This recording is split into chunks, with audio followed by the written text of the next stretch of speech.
Indonesia ప్రజలను mount ఈబు అగ్నిపర్వతం వణికిస్తుంది. ఈ నెలలోనే 1000 సార్లకు పైగా విస్ఫోటనం చెందింది. హల్మహెరా ద్వీపంలో ఉన్న మౌంట్ ఈబు నిన్న ఒక్కరోజే 17 సార్లు బద్దలు కావడంతో సమీప ప్రాంత ప్రజలు భయాందోళనకు గురి అవుతున్నారు. పర్వతం చుట్టుపక్కల 4 కిలోమీటర్ల బూడిద కమ్మేసింది.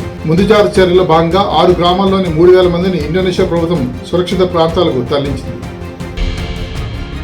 తైవాన్ దక్షిణ ప్రాంతంలో సోమవారం రాత్రి భారీ భూకంపం సంభవించింది. యుజింగ్ జిల్లాలో 6.4 తీవ్రతతో భూమి పలుమార్లు కంపించిందని అధికారులు తెలిపారు.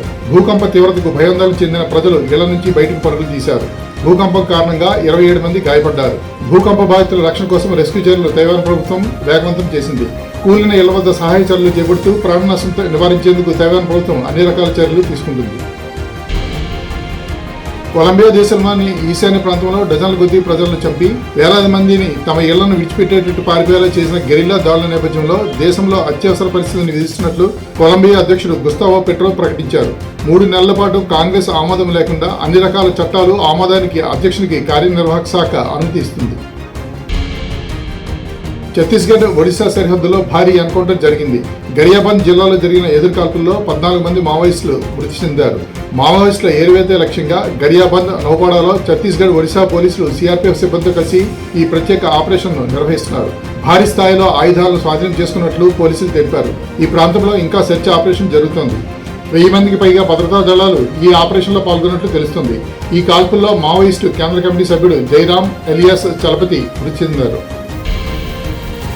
జనవరి 26వ తేదీన జరగనున్న గణతంత్ర వేడుకలకు ముఖ్య అతిథిగా ఇండోనేషియా అధ్యక్షుడు ప్రభావో సుబియాంటో హాజరు కానున్నారు. 300 మంది కళాకారులతో సాంస్కృతిక నృత్య ప్రదర్శన నిర్వహించనున్నారు.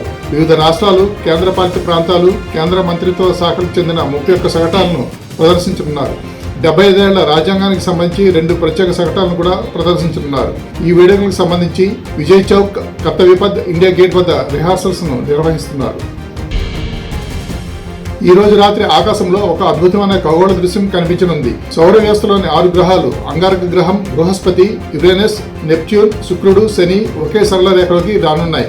ఒక అద్భుత ప్లానెట్ పెరిడిగా ఆకాశంలో కనుగొంది చేయనుంది. గ్రహ సంయోగంగా పేర్కొనే ఈ దృగ్విషయం గ్రహాల వరుసక్రమం ఏర్పడినప్పుడు సంభవిస్తుంది. యురేనస్, నెప్ట్యూన్లు వీక్షించడానికి బైనాక్యులర్స్, టెలిస్కోప్లు అవసరమవుతాయి. మిగిలిన 4 గ్రహాలను నేరుగా కళ్ళతో వీక్షించవచ్చు. దావోస్ లో ప్రముఖ పారిశ్రామికవేత్త లక్ష్మీ మిత్తల్తో ముఖ్యమంత్రి చంద్రబాబు, మంత్రులు నారా లోకేష్, టీజీ భరత్ భేటీ అయ్యారు. భావనపాడులో పెట్రోకెమికల్ హబ్ ఏర్పాటు చేయాలని ఈ సందర్భంగా లక్ష్మీ మిత్తల్ను కోరారు. పెట్రోకెమికల్స్ అన్వేషణకు భావనపాడు వ్యూహాత్మక ప్రాంతమని తెలిపారు. ఆంధ్రప్రదేశ్లో సోలార్ సెల్ తయారీ ప్లాంట్ ఏర్పాటును పరిశీలించాలని విజ్ఞప్తి చేశారు. 83.3 MTPA సామర్థ్యం గల పోర్టు, స్థిరమైన మౌలిక సదుపాయాలు పెట్రోకెమికల్ రంగంలో పెట్టుబడులకు అనుకూలంగా ఉంటుందని లోకేష్ వివరించారు. అనకాపల్లి జిల్లా పరవాడలోని జవహర్లాల్ నెహ్రూ ఫార్మాసిటీలో అగ్ని ప్రమాదం జరిగింది. మెట్రోకెమ్ ఫార్మా కంపెనీలో మంటలు చెలరేగాయి. ప్రమాదం కారణంగా కార్మికులు, స్థానికులు భయాందోళనకు గురయ్యారు. సమాచారం అందుకున్న అగ్నిమాపక సిబ్బంది ఘటనాస్థలానికి చేరుకుని గంటపాటు శ్రమించి మంటలను అదుపులోకి తీసుకొచ్చారు. ప్రమాదంలో ఎవరికీ గాయాలు కాలేదని కంపెనీ ప్రతినిధులు తెలిపారు. అగ్ని ప్రమాద ఘటనకు గల కారణాలను అగ్నిమాపక సిబ్బంది విశ్లేషిస్తున్నారు. విశాఖ నగరంలో వరుస దొంగతనాలపై నగర పోలీస్ కమిషనర్ ఉక్కుపాదం మోపారు. దీనికి సంబంధించి 61 కేసుల్లో 91 మందిని అరెస్ట్ చేశామని, వారి వద్ద నుండి 43 లక్షల సొత్తును రికవరీ చేశామని చెప్పారు. అలాగే 315 సెల్ ఫోన్లు కూడా రికవరీ చేశామని చెప్పారు. వాటి విలువ దాదాపు 47 లక్షలు ఉంటుందని స్పష్టం చేశారు. నగరంలో గంజాయి నిర్మూలన దిశగా అడుగులు వేస్తున్నామని పోలీస్ కమిషనర్ పేర్కొన్నారు. ప్రముఖ నిర్మాత తెలంగాణ FDC చైర్మన్ దిల్ రాజు ఇల్లు, కార్యాలయాల్లో ఐటీ అధికారులు ఈ రోజు తెల్లవారుజాము నుండి సోదాలు నిర్వహిస్తున్నారు. దీంతో పాటు మైత్రి మూవీస్ కార్యాలయాలు, నిర్మాతల ఇళ్లలో కూడా సోదాలు కొనసాగుతున్నాయి. 8 చోట్ల 55 బృందాలతో ఏకకాలంలో తనిఖీలు జరుగుతున్నాయి. దిల్ రాజు ఇళ్లతో పాటు సోదరుడు శిరీష్, కుమార్తె హన్సితారెడ్డి నివాసాల్లోనూ ఐటీ అధికారులు సోదాలు చేస్తున్నారు. ప్రపంచ ఆర్థిక వేదిక శిఖరాగ్ర సదస్సులో భాగంగా దావోస్లో పర్యటిస్తున్న ముఖ్యమంత్రి రేవంత్ రెడ్డి తెలంగాణ పెవిలియన్ ప్రారంభించారు. ఈ సందర్భంగా కేంద్ర మంత్రులు చిరాగ్ పాస్వాన్, జయంతి చౌదరితో రేవంత్ బృందం సమావేశమైంది. అలాగే వివిధ దేశాల ప్రతినిధులతో కూడా సమావేశమై రాష్ట్రానికి చెందిన పలు ప్రాజెక్టులపై చర్చించారు. ముఖ్యమంత్రి రేవంత్ రెడ్డితో పాటు పరిశ్రమల శాఖ మంత్రి శ్రీధర్ బాబు కూడా ఈ భేటీలో పాల్గొన్నారు. సంగారెడ్డి జిల్లా బొల్లారం మున్సిపాలిటీ పరిధిలో PNM ఫ్యాక్టరీలో రియాక్టర్ పేలుకోవడంతో భారీ అగ్ని ప్రమాదం సంభవించింది. ఈ ఘటనలో 3కి తీవ్ర గాయాలయ్యాయి. గాయపడ్డ వారిని హైదరాబాద్కు తరలించారు.